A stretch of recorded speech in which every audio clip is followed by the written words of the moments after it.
안녕하십니까. 공작권TV 그레이트 게임의 최수용입니다. 오늘도 저희 방송을 시청하시는 모든 국민 여러분, 그리고 해외에 계시는 동포 여러분들, 모든 분들께 감사의 인사를 전해드립니다. 지금 국가정보원의 문제가 서훈이나 박지원으로 인해서 다시금 또 인구에 회자되고 있는 상황이 되었는데, 지금 이 국가정보는요, 어떻게 해야 정상화를 시킬 것인가라는 이 현재의 상황을 두고 지금 여러 가지 의견이 분분한 상황입니다. 자, 국정원이라고 하는 이 이름을 그대로 놔두고 완전하게 물갈이를 하지 않게 되면 이게 다시 구정물이 될 것입니다. 전두환 대통령이 12.12 이후에 이 대통령이 됩니다. 그 시절에 중앙정보부는 국가안전기획부로 이름을 개명을 하게 되고, 당시에 기조실장을 했던 사람이 바로 이종찬이었어요. 근데 이 이종찬이 김대중 정부가 시작되자 초대 국가정보원의 원장으로 왔다라는 것이 상식적으로 이해할 수 없는, 이해 불가의 상황이었습니다.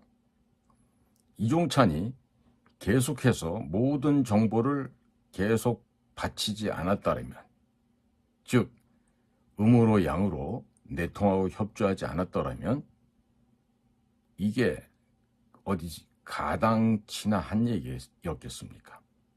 절대로 말이 되지 않는 상황이 현실로 왔던 것입니다. 이종찬에 이어서 임동원, 또 문재인에 들어서 서훈, 또 박지원, 이러한 자들을 거치면서 대한민국 정보기관의 내부 사정, 바닥부터 깡그리 북한으로 넘어갔다고 보셔야 합니다. 따라서 다 바꿔야 됩니다. 자, 제가 지금 이렇게 추상적으로 국민 여러분들께 말씀을 올리는 게 아니라 실질적으로 YS 정부 시절에 일어났던 일이었습니다. 우리 공작국의 전설이었던 우리 선배님이 북기관으로부터 입수했던 한 첩보 보고를 하였습니다. 그런데 그 보고서의 복사본이 북으로 그대로 넘어가서 북에서 파견된 간부가 그 복사본, 그 카피본을 우리 전설의 공작관에게 보여주면서 하는 말이, 형님 조심하세요, 이렇게 하면서 우리 전설의 공작관에게 주의를 준 적이 있었습니다. 당시 우리 전설께서 내부의 유출 경로를 파악했지만 일부러 내색을 하지 않고 지냈다고 합니다. 왜냐고요? 거꾸로 흘리게 되면 더 효력이 있을 수도 있었기 때문이라고 하였습니다. 자, 그러면 이게 김영삼 때 발생했던 일인데, 김대중, 노무현, 문재인, 이때는 말하면 뭐 하겠습니까? 말할 필요조차도 없는 거죠. 당시에 북은 중국의 남쪽에 있는 광주라 하죠. 그 광주 총영사를 설치해놓고 운영하고 있었는데, 당시 그 광주에 거주하고 있던 북에서 파견된 총영사에게 우리 전설의 공작관은 당시 안기부에서 파견된 흑색 요원을 소개를 하고 서로 잘 지내라고 이렇게 직접 소개를 해줬어요. 그런데 이때 파견되었던 안기부지고는 혹시라도 잘못될까봐 무서워서 3년 내내 한 번도 이 북한 총영사에게는 접근조차 하지 않았다 합니다. 이것도 그 겁 많고 비겁했던 자가 이 전설의 공작관에게 말씀을 드린 게 아니라 역으로 북측에서 그 광주 총영사로 나와 있던 친구가 우리 그 전설의 공작관한테 그 친구 도통 연락이 없습니다. 이렇게 알려줘서 비로소 알게 되었다는 것이죠. 자, 우리 그 국가정보기관에서 파견되었던 당시에 이 광주에 파견됐던 요원은 그 당시 국장이 졸업했던 그 학교와 동문이었어요. 자, 한국에 그 유명한 대학이 있어요. 고려대학교라고. 그런데 당시에는 그 고려대학교 친구들이 이상하게도 중국에 파견 나가는 일이 많았었습니다. 무슨 특별한 이유가 없겠죠. 우리나라의 전통적인 병폐인 지연, 학연, 혈연 이런 것 때문에 이렇게 선발이 돼서 나갔던 것인데 그자는 그곳에 있으면서 했던 일이 뭐냐면 그 주로 놀고 먹고 마시고 또 현지에 있는 여성들과 놀고 여성들과 논다는 게 무슨 의미인지 아시겠죠? 자, 그런 식으로 세월을 허비하고 소기의 성과도 완수하지 못한 채 나중에 그냥 귀국하고 마는 그런 그 참 꼴보기 또 힘든 또 볼썽 사나운 그런 결과를 만들고 돌아왔어요.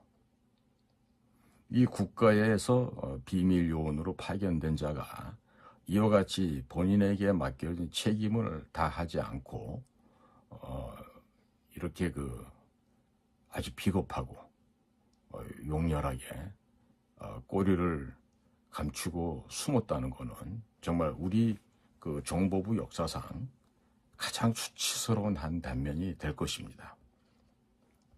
그런데 이제 한술 더 뜨는 일이 생깁니다. 그 대학교 교수 출신이라고 하는 나종일이라는 사람이 이 차장으로 온 적이 있었습니다. 하루는 그 나종일 씨가 우리의 그 전설에게 북한의 고위층들이 생각하는 북한의 미래라는 내용을 통해서 그 뭐 하나 좀 문건을 작성해 달라고 요청을 했다 그래요. 그래서 뭐 보름 정도 말미를 줄 테니까 작성을 해달라고 해서 뭐 늘 하던 일이니까 우리의 전설께서는 그 다음 날 필요한 부분은 다 작성해서 갖다 줬다 그래요. 그렇게 해서 갖다 줬더니 그 나종일 차장이란 사람이 그걸 토대로 국장들을 모아놓고 마치 자기의 생각인 양 또 자기의 발상인 양 이렇게 해서 교육을 시켰다고 하는데 이 참 가소롭게 그지없지 않습니까? 대학교 교수하던 백묵장사가 어쩌다 줄대가지고 국가정보기관의 넘버2 해외 차장 자리에 와서 뭐 북한을 아는 게 없었겠죠. 없으니까 우리 전설한테 그런 부탁을 했는데 자, 이 정도면 그래도 좀 웃으면서 애교스럽게 봐 넘길 수도 있어요. 그런데 더 한심한 꼴이 또 있었어요. 자, 이 우리 전설은요, 북의 보위부가 됐던 또 외교부가 됐던 무역 일꾼이 됐던 이 해외에 나와서 일하는 북한 아이들 중에 우리의 전설을 모르는 개들이 간첩이라고 할 정도로 우리 전설은 북의 모든 기관 요원들하고도 폭넓은 교류를 하고 있었던 그런 우리 전설의 공작관이었습니다. 그러니 이 나종일 씨가 또 이 전설에게 부탁을 해요. 자, 김정일을 만나게 해달라 해서 이 북을 너무나도 잘 아는 전설은 나종일한테 이렇게 얘기했다 그럽니다. 아무리 그래도 상대가 국가가 아니지만 지 스스로가 국가의 통치자라고 생각하는데, 아니 정보기관의 차장 정도 가지고 만나 주겠느냐, 상대가 안 되니 생각을 접으시오라고 했더니 그럼 편지라도 전해달라, 뭐 이렇게 하도 간곡하게 해서 우리 전설께서는 중국에 나와 있던 북한의 조직지도부 간부에게 이 나종일 씨의 편지를 전해주면서 평양에 좀 전달을 해다오라고 부탁을 했다고 합니다. 그랬더니 이제 반응이 왔겠죠. 북측의 반응은 이틀이 지났는데, 야, 그 나종일이 가래 해골이 도른 자식 아닌가? 이렇게 하면서 서신을 돌려주더라는 겁니다. 더 구체적인 얘기는 너무 창피한 얘기라서 차마 전설께서도 이야기를 다 하지는 못하고 있습니다. 그 다음에 또 차장을 어떤 이병기라고 있어요. 그 이병기도 그 서울대 외교학과 나오신 분인데, 외무고실에서 외교부 갔다가 그 노태우 대통령이 후보 시절부터 그 노태우가 이제 그 행정부의 그 체육부 장관도 하고 여러 가지 이제 국가 일을 담당하게 되지 않습니까? 그때 이제 노태우의 수행보좌관, 즉 우리가 하는 말로 가방 들고 다니는 가방 모찌가 돼서, 그렇게 해서 이제 정계로 어디로 돌았던 그런 사람이죠. 그런데 이제 그러던 사람이 무슨 정보기관에 일을 해보기나 했겠어요. 그런데 어느 날 벼락 출세를 해가지고 국가정보원에 또 차장으로 왔었죠. 근데 이 이병기 씨도 이와 비슷한 부탁을 해왔죠.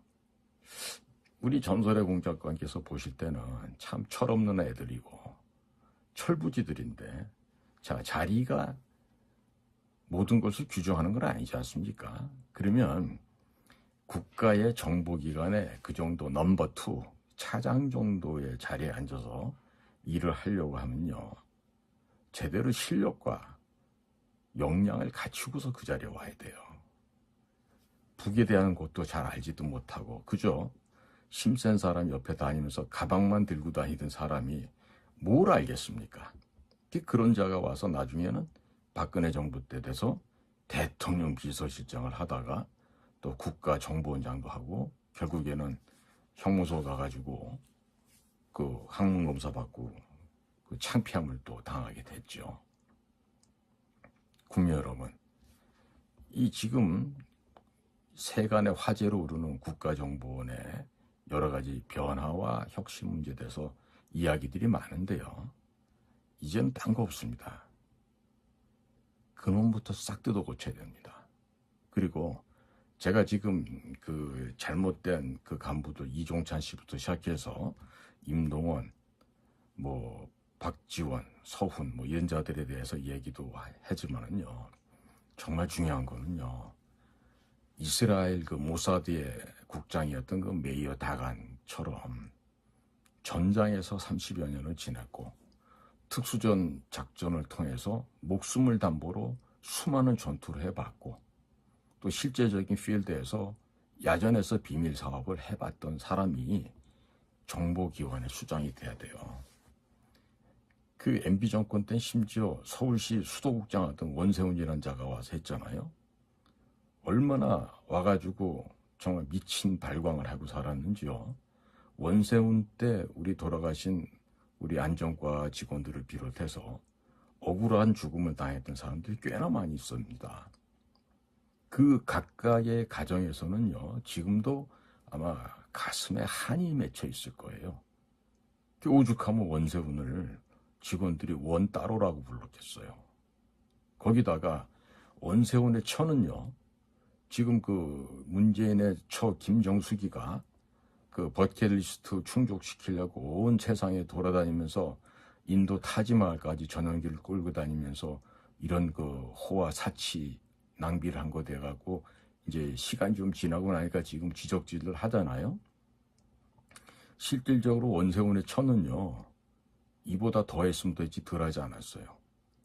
온 세계 각국의 관광 유람을 다니면서 현지에 공작 업무를 위해서 파견된 국정원의 파견관들을 종론 부리고 다니면서 여왕님의 행차라고 하는 퀸스 로드라고 하는 이런 어마어마한 여행길에 올랐던 자가 바로 원세훈의 처 이땡땡이라는 여자예요. 대구 출신 여자이고 MB의 와이프였던 김민옥 씨의 여고 동창이라고도 하는데, 실제로 그런 사이라면 더 겸손하고 더 예의를 지켜야 되는 거 아닙니까? 그 원세훈이 원따로라는 별명을 얻으면서 국정원을 파기할 동안에 이 여자는 그보다 더 극상의 사치와 호의호식을 하고 다녔었는데, 이런 거 지금 얘기 안 나옵니다. 이런 거를 막아야 돼요. 네? 그리고 원세훈이 얼마나 이 사생활이 지저분했던지 여러분들 모르실 텐데, 지금 그 외곽단체인 전략연구소 거기 604호실이 뭐 룸사롱이 됐었다고 요즘에 말이 많았었죠. 그 인스토피아 빌딩 18층에다가 개인 사저처럼 꾸며놓고 살았던 시초는요, 문재인 때 들어왔던 그 조문관이라고 하는 그 자식이 아니고 이 원세훈이 더 먼저예요. 원세훈이가 그런 식으로 조직을 망가뜨린 자라고요. 그러니까 절대로 이런 사람은 무슨 뭐 보수 정권에서의 뭐 뭘 잘했던 사람인데 억울하게 누명을 썼다, 천만의 말씀이죠. 군대당 갔던 자가 정보기관을 질서를 문란케 하고 인사를 문란케 해서 엉망으로 만들었던 그 진짜 조직 파괴의 주범도 MB 때는 누구였다? 원세훈이었다. 이런 말씀을 국민 여러분들께 드립니다. 국민 여러분, 이제요, 뭐 고친다, 바꾼다 말로 해서 될 게 아닙니다. 그냥 싹 뜯어 고쳐야 됩니다. 근본부터. 그래야만 이 나라가 올바로 설 수가 있습니다. 오늘도 저희 공작관TV 그레이트 게임을 경청해 주시는 모든 국민 여러분들께 감사를 드립니다. 날씨가 매우 차갑습니다. 다들 건강에 유의하시고 또 미끄러운 길에서 넘어지지 않도록 특히나 조심들 하시길 간곡히 부탁드립니다. 오늘도 감사합니다. 행복하십시오.